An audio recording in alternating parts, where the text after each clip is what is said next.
Hey guys, how's it going? It's X666X Iron Maiden. Today we're back with a video that I was requested to do that I had noticed beforehand that I was thinking about doing already, but since I did see that there was actually some interest in me checking it out, I decided I would do it on the channel. It looks like it might be a subject that's close to me anyway, so I wanted to check it out, and this is from Flor Jansen's YouTube channel, where she sits down and talks with Tom Englund from Evergrey, and they talk about mental health and music on Flor Finds.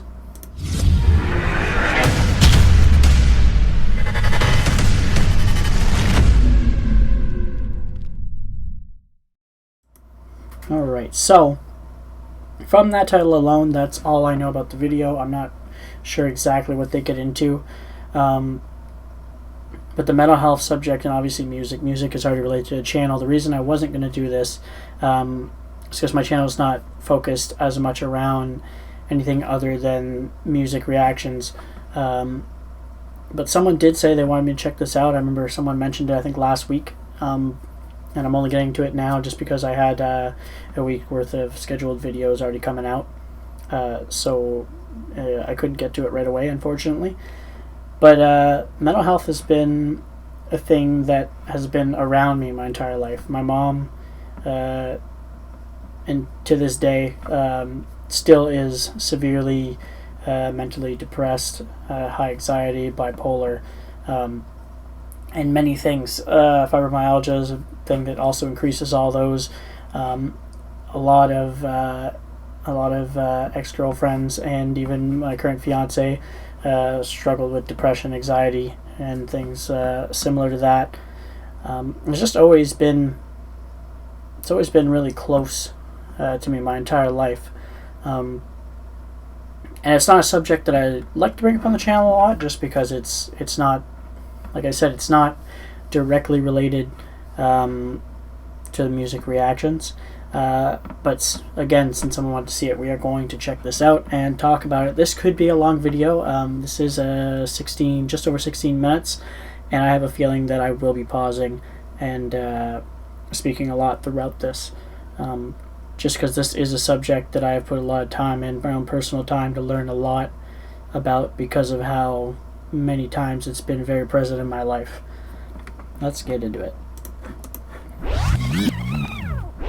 Hello, welcome to Flor Finds. Today I'm here with Tom Englund from Evergrey and also now from Silent Skies. And what you might not know about Tom is that he has also a degree in aiding people in psychological need. What that really means, please, Tom, enlighten us. Yeah, I was in a period of my musician life where I came to a point where I didn't feel great about being in a band or playing music at all, to be honest. And my guitar player Henrik at that time told me that you need to find something that is more important than music, which is extremely hard. Yeah. As you can imagine. Really? What could that be? What could that be? Because it was wearing me out, and had been doing so for many years, actually. So I was psychologically at the bottom, and I didn't have strength enough to take on an email even. Okay. So it came to a point where I needed to do something different. So I applied for a course at the university, or not a course, a full degree at the university for 3.5 years, where I studied social work and psychology and therapeutic methods for aiding people in psychological need. And I did that while being on tour as well, so it was a very stupid thing to do. But at the same time, it taught me a lot of things about myself, and about how the things you love the most also hurts you the most, and that you have to take care of yourself. And today I feel much better about myself and about my relation to music, and so maybe we can dive into that a bit. Alright, I already have to stop it because he touched on that last part right there. I'll back up a bit too so we don't miss anything. when he said that he discovered a lot of things that that personally, for his own personal being, that he learned that he had to work on or had to change. He wasn't complete. He didn't go into super detail there, so I'm going to broadly word it here.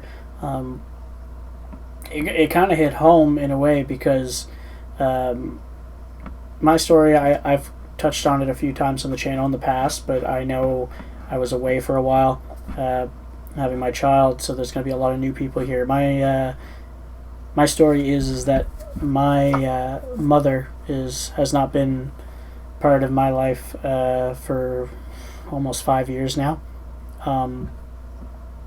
There was a lot of... I'm going to try to keep it kind of short. She has had unresolved issues from her childhood. She lost her father at a very young age. I think she was like 12 or 13. I can't remember at this time the exact age. And that hit her hard. And back then, which would have been, I think it would have been late 70s. Was it late? No, it was the 80s. There wasn't as much help in that field as we have today with mental health. And it went unresolved for a long time. And it got really pretty decently bad. She was seeing a psychologist for most of my life that I can remember in my childhood, but obviously it didn't clue in because we never really spoke about it. We just knew that my mother went, and she had multiple suicide attempts during even my childhood. I think it was 2 or 3 before I left when I was 18 to join the armed forces. I think we were at 3. When her mother passed, it was one of them. She had a really hard time when her mother had passed, and she tried to overdose on pills. And I could still remember that day. I'm not going to go into it. That's maybe if we ever do a mental health video, we'll go more into detail. But anyway, I remember that day, one of them very clearly. So these things still stayed in my head, even though I didn't completely get at the time. But for some reason, they're still vivid. What happened on that day. Anyway, fast forwarding, my father passed away from a heart attack suddenly out of nowhere. Just over would have been 10 years ago last year, and that pushed her over again. That was another bad time because he was really one of the people that held her together, and that's when it really started to go downhill. And then a whole thing happened with one of my exes that my mom had a tendency at this point to completely lose it and even not remember what she had done. She had pushed limits past what they should be, even to the point of scaring me, and I'm someone who really does not scare easily at all. And I'm not saying that I'm blaming her mental illnesses on this as well, because I know that this could be judgy if you don't know the whole situation, but I ended up needing to remove her from my life after many years, over 5 years of trying to get her help, trying to just do whatever I could, and she would never go ahead any further. After about 2 weeks after finally agreeing to go get help, she would completely give up on it every time. And then I was starting to sacrifice my life with relationships and all this, because anytime I would try to do anything in my life, she would come and ruin it. And it was getting to the point that I was realizing that it wasn't only her mental illness. She was using her mental illness as a crutch to take the blame off of other things she was doing as well. And I had to remove her from my life, unfortunately, because of this, because she had physically put her hands on my current fiance over other things. It's a long story that we won't get into, but it was my fiance never put hands on her, and there was only some texts sent that involved before that were angry texts between the two of them. But that was what had happened before that moment, and that was when I decided physical violence was brought in and she had to be removed. And when he was saying that he had learned things in his life that had to change and all that, it's the first thing that comes to my head, because it's on a personal level. It felt the same way, and I know we're only like not even 2 minutes into this video. Like I said, this is probably gonna be a long video, and I apologize. And but I am reacting, and that's the reaction I had from what he said. It just brought back. It makes me think about that when I hear him say things like that, and that I had to make hard choices to remove my mother from my life, which some people never understand, but. And I've had to deal with people who I've told this to, and they said, oh, well, you're going to want your mother back in your life, and they'll never understand because they've never been in the scenarios I've been in. So I don't even try to explain to those people when they continuously tell me that I want her back. And some of you will probably understand what I'm talking about, and some of you won't, and might even judge me for that, but it's all right. I've come to terms with it. And yeah, I think I'm gonna like the rest of this video. That was a lot of information, but I figured I'd get it out of the way now in case we keep talking about mental health for a while here, and just get the relatable story out of the way. To music, and so maybe we can dive into that a bit.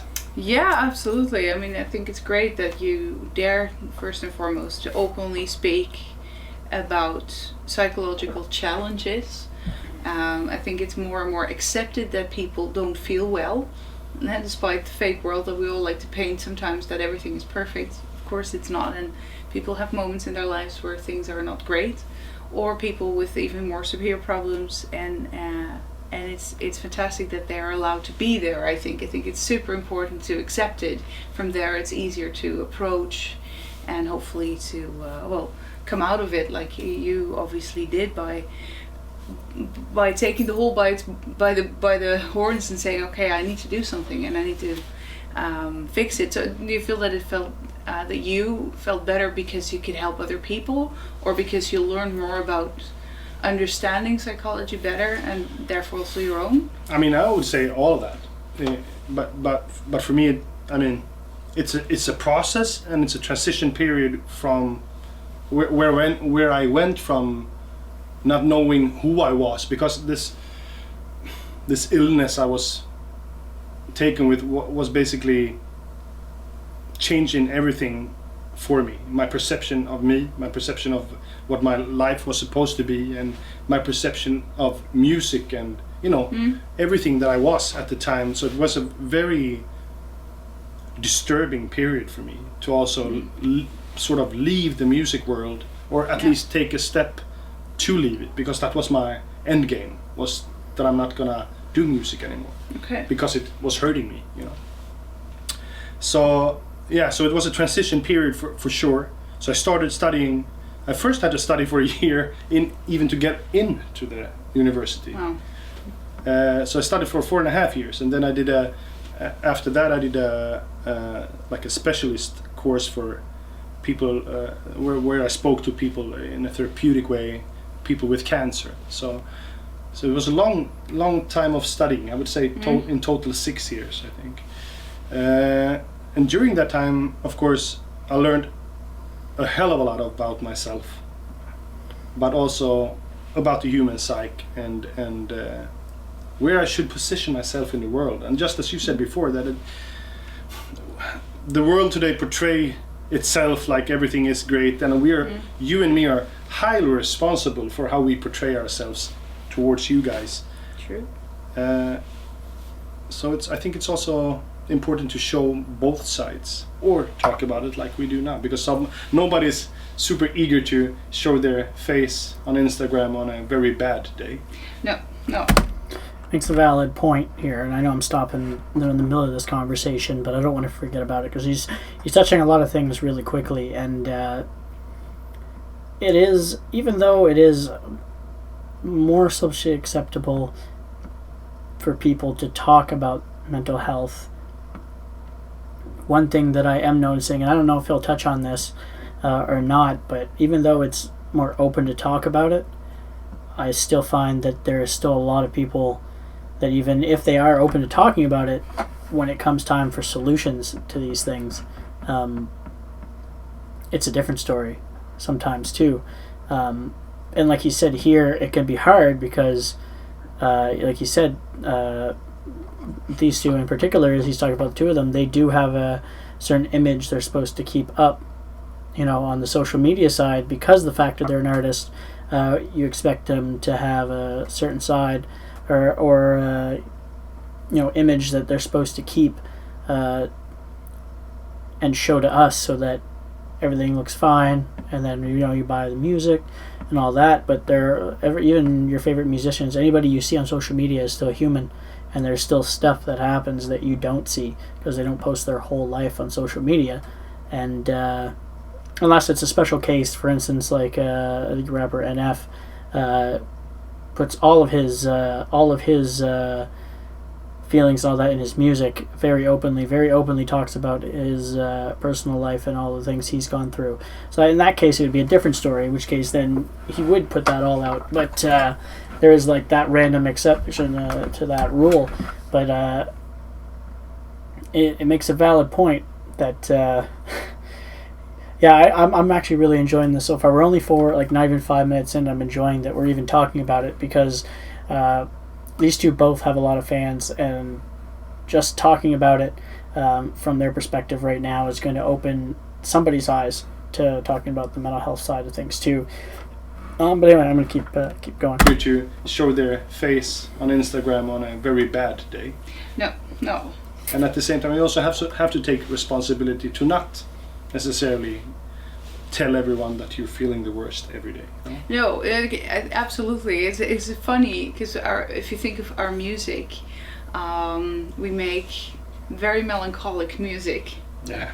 There, it can be misery. It can be so dark, and then it's okay. But when you put out a selfie, it has to be yeah, someone like, or at least look cool, right? Yeah, exactly. Yeah. But of course, to create music, even melancholic dark music, you have to have enough energy to transform everything that's in you into the music and really be able to give a voice to those emotions in a way, and transpose it so that what you feel or what I feel, would we feel, that we can put it in there for something that you guys can feel, and everybody's going to take it up differently because everybody's different and comes with their own bit of luggage of life and listens with different ears.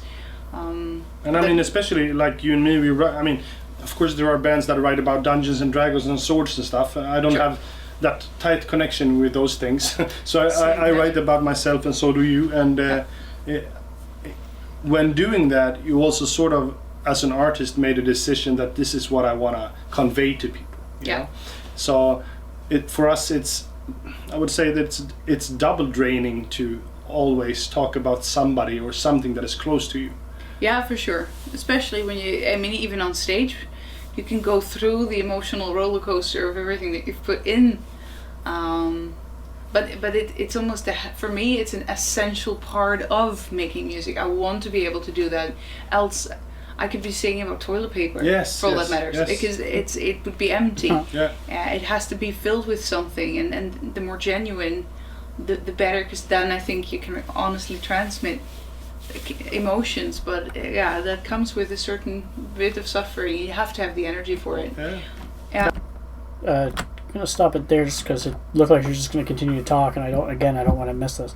I like what we're switching into here is where they are talking about how their music being melancholy sometimes, how it is energy draining to put that in to their music, but at the same time, like they're still talking about how music in a way it still kind of helps too, because you're putting those feelings on paper, which is what I'm enjoying, because it looks like they might even talk about how music is going to help, so they're not going to just be talking about the negatives of mental health. They're going to give you, like the plus sides that you can get to help with it as well, is what it looks like they're going to go into here, which is really nice. and I'm really enjoying just the back and forth between them, and you could tell they're really going off of their own personal experiences with it, which I really enjoy. And I'm really when we were doing this, I had no idea that Tom had done a whole degree on this and did even extra training for the cancer patients. It's a lot of work. It's a field that I looked at myself, but I'm really not a books person. Learning by the books. I'm a really hands-on person, and I know I am. And I've always been that way since I was young. I really like working with my hands. So I knew in the end, even if the subject matter was going to be really enjoyable, that I was going to miss working with my hands, because I've just always loved working with my hands to do stuff. So I felt like it wasn't the path that I would end up going down. But it's the same. What he did here is exactly what I looked into, because I really enjoy the idea of being able to help people in their darkest times. Let's continue. Yeah, that comes with a certain bit of suffering. You have to have the energy for it. Yeah. Yeah. And I mean, that's what happened to me. Well, at that time, I think this was back in 2010, and I was at that time feeling that what I put into the band or the music or the songwriting was not necessarily feeling honest, because I was feeling like shit. Yeah. And I couldn't write about that, or I couldn't put that to words, basically. So then I started to feel dishonest towards myself, and doing this kind of music and being dishonest doesn't work for me. When you write pop music, you can write about certain feelings and try to paint it with brighter colors and whatever, but when you're writing music, like at least for Evergrey, I always write about myself, and I stopped feeling honest, and then I had to change. Yeah. Yeah, that's so interesting that it can really drain you dry like that, and great that you found a way to, well, stop the circle and climb out of a negative spiral there. And because music is emotion, and it's interesting. I don't know how that works for you or for you guys, but I feel better when I listen to melancholic music. I don't get spiritually lifted from a happy song. It doesn't do anything for me unless the lyrics are really good. But something in dark music, in the melancholy, makes me, I don't know, calm in a way. I am the same way, and it's why I could be doing something like being at work, and I could listen to a super sad dark song and be completely happy like at work, and some people are looking at me like, why are we listening to this right now? And then it's usually the other people. They're like, I have a lot of coworkers that if it's not like upbeat music or like stuff like that, then they don't like it because they're at work and they have to have that upbeat music.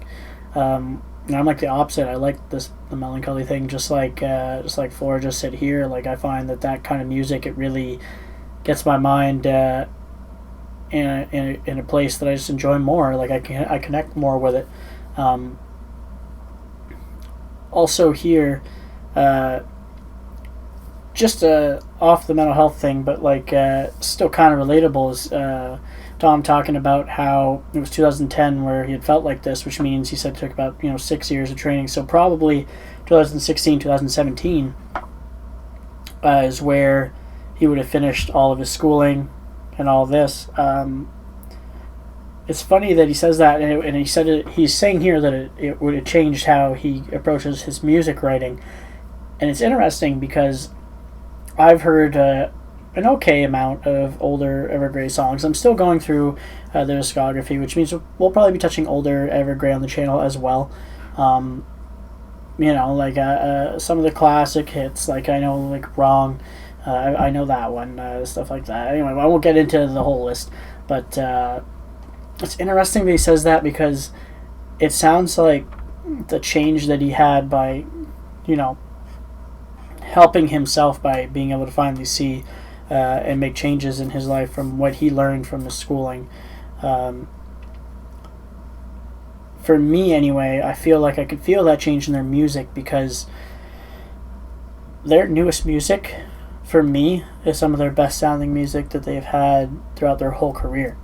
The Atlantic was an amazing album, and this next album is sure looking like it could even top that from just some of the songs that we've listened to, quite possibly.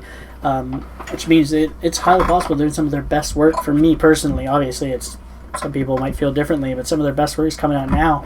And him talking about this right now makes me want to make a connection to a certain degree. It's like, oh, like is that also maybe part of because your writing process switched a little bit about what you want to write about and how you do it, which I'm hoping he's going to touch on a bit here. If not, that's okay. But that's like the impression that I'm getting from it. But I could be wrong. It's maybe because it feels honest. Yeah, maybe. Because I think that you need all of it. You need all of the colors in the rainbow, if you will. You know, but most and close to heart for me is that life isn't always easy. You know. No. So. For me to just listen to jolly good music all the time, it would feel weird. So yeah. You connect with the feelings, yeah, and you write the music that is connected with your feelings, basically. So I guess that's why, right? Yeah, and that so, yeah. feeds your ego, and that feeds your energy, and makes you feel better, even if it's tear-dropping or heartbreaking or whatever it might be. Yeah, weird enough, but absolutely. I mean, the emotion between. Yeah, have feelings in music. It's so strong that imagine watching a movie without music. You wouldn't feel fear or the happy moments, or exactly. it just enlarges it's emotions true, there too. And it's an interesting angle to think that the psychological health, even for musicians that write dark music, maybe with even a more depressive. Depressive, no, that's the wrong word.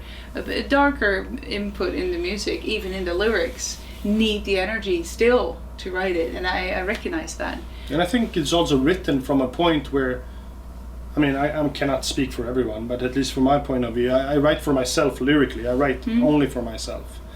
Then I'm just blessed to have people that likes the music, but yeah, I have to start from within, basically. Yeah. And when I do that, that becomes therapeutic for me, you know?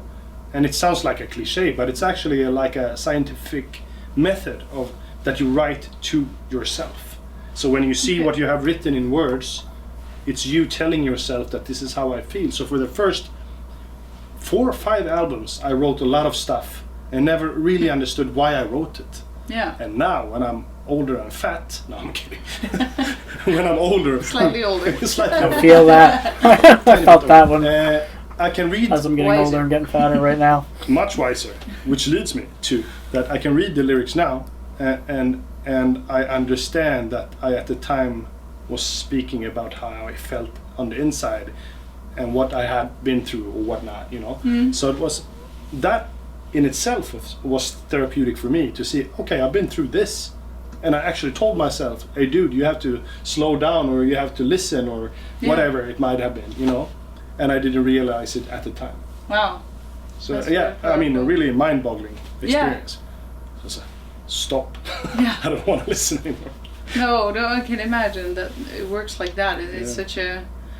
I recognize the writing to yourself part, or maybe not that much as in writing to yourself, but more that I wanted to get things out, and they become more real and more recognizable when I write them down, and that they become, as if they are more there, more present there than only here or here. And that's exactly how it works when I was working at a hospital with cancer patients. That's one of the methods, is to talk about the same thing over and over and over again, because you put different words to the same feelings over and over again. And that's exactly what you do when you write lyrics. Yeah. No, that didn't fit. No, that's not describing what I'm thinking. No, I don't feel like that. It's not the right color. It's not the right word or the phrasing. No. So that's what you do together with the patient as well. Yeah.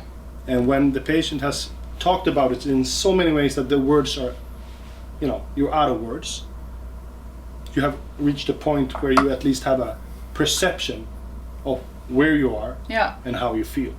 That is important. And that is important. Because however you feel after that, but it's important to know where you are at. But why is that? Okay, before he goes into why is that, I really, really, really enjoyed this section because it made me think. I was thinking about myself for a sec here. And the beautiful thing with artists is I find that this is a very, how do I describe it? A lot of artists are really good at being able to put their sentiments, their emotions on paper, whether it be drawing with art, drawing, writing books, writing lyrics. And I've never felt like I feel like I can tell. I'm good at like being able to feel those emotions from other people, but I've never been good at being able to write down or even talk directly about how my emotions are. Like seeing the comparison to them, like talking about it, I can think about like, oh yeah, I can see how that'd be good for them, and then I'm thinking about me. I was like, I'm not good at that. That's not something I'm great at. But that would probably be something that would be, if I really wanted to explore that, finding someone like Tom who is studied in that would be able to help me with. It's because even me, I know that there's stuff I could definitely talk about, and I'm sure things would come up, but I just don't see them right now because I've been told I'm not a very emotional person, as in I don't show my emotions very often. Like I don't cry often. I don't talk about my emotions. I'm almost like I like to laugh and stuff like that, but when it comes to things, I don't find I really get scared of things. I don't worry about things until it's like really in like the worst case scenario. I'm not always great with showing emotions in the moment where I probably should have. Stuff like that, and just seeing the comparison and thinking about it, it's like, oh, like we're both it just makes me think about it, really. It's like, oh, maybe like stuff like what he was just saying here, where maybe just writing stuff multiple times would be a great way to picture, get a bigger picture of how I feel, because it's not something that like in this moment I couldn't really describe how like my current life feeling is in words without running it down multiple times, I don't think.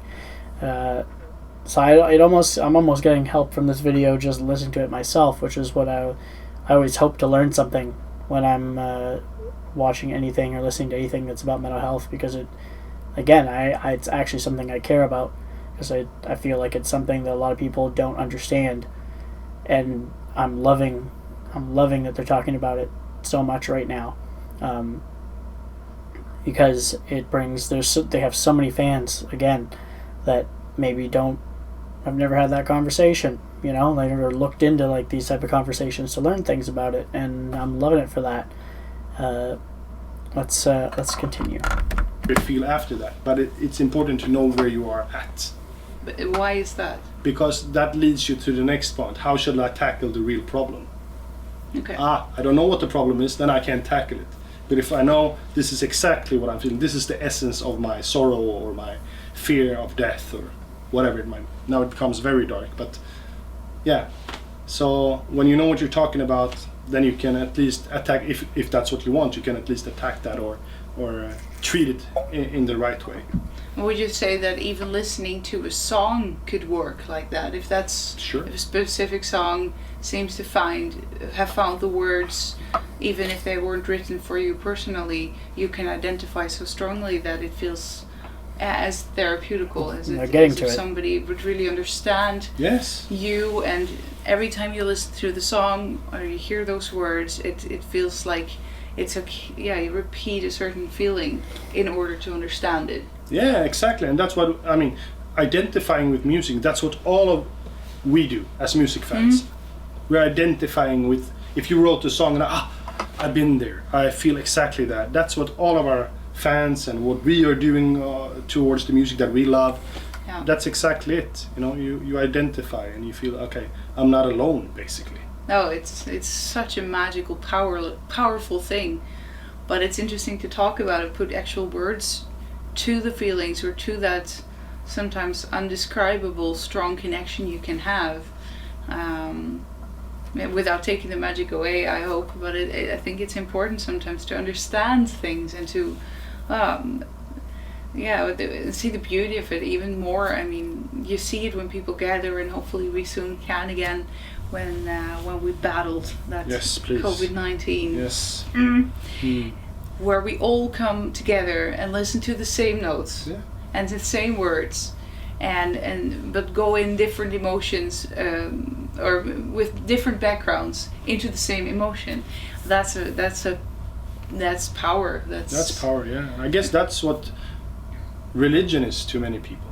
Even though Yeah. I'm not religious myself, I understand that if you have a common view of something and identify with something together with many other people, I understand the psychological part behind that. Yeah. Because music is exactly the same. When you go to a concert with 500 or 10,000 people and we all are standing there in the same t-shirts and watching a band that we all love, Yeah. what's bigger than that? It's Absolutely.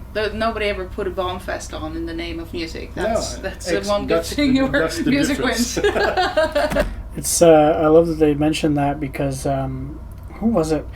The Charismatic Voice on her channel the other day. She reacted to Heaven and Hell, Black Sabbath with Dio, and she had brought up that when you have a bunch of people all together and you get them to do the crowd interaction like the Dio does in that video, and you can go watch it to understand what I mean. Having a whole crowd of people together that are loving the same music you do and interacting and all that actually makes them happier, and and like singing along with the lead singer and stuff as you do as a group. It's basically what they're kind of mentioning here in just another way. You're there with all these people, and I could completely relate to that. Like going example, just because it's obvious that Iron Maiden's one of my favorite bands. Going to see Iron Maiden both times I've seen them, just singing along with the whole crowd. We all know all the words, and we're just singing along. You just feel like you know all the people around you in a way. I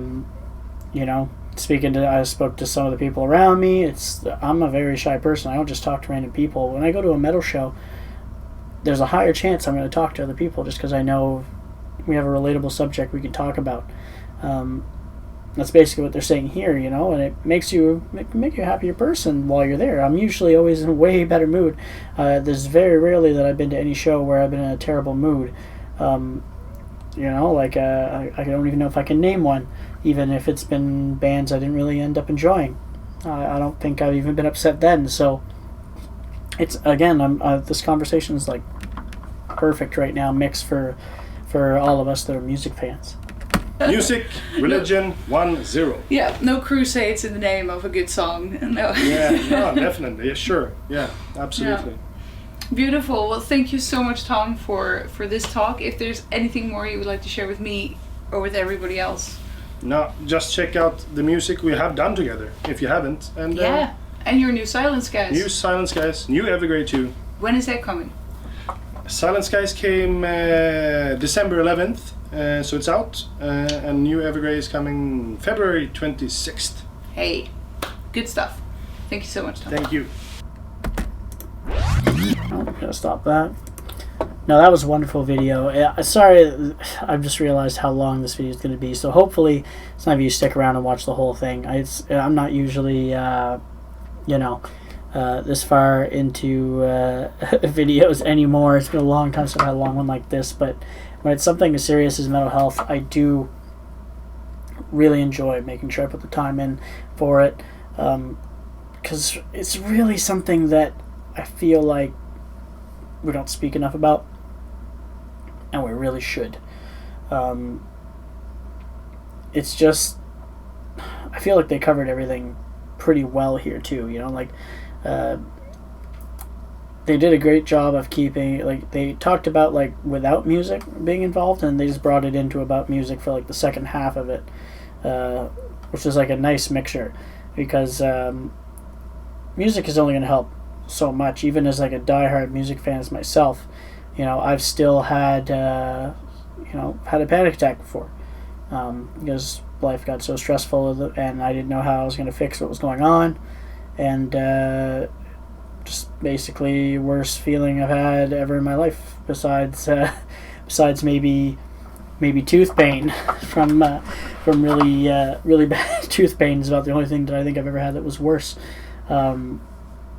Because you can't shake it. It's the same thing as tooth pain. It just doesn't go away, and it just hits you. It hit me that whole day. And then luckily things got sorted out the next day, and I was able to calm down after a good night's sleep, and it got sorted out within the first hour of that next day, which was great. But even someone like me who doesn't have anxiety, depression, and all those things plaguing me at all times, we still hit some moments in our life sometimes. And that's what some people, I think, don't get, that it can happen to anybody as well for just any scenario. I never thought it would happen to me, but it did, and it was recent. It was this year. I had my first panic attack ever.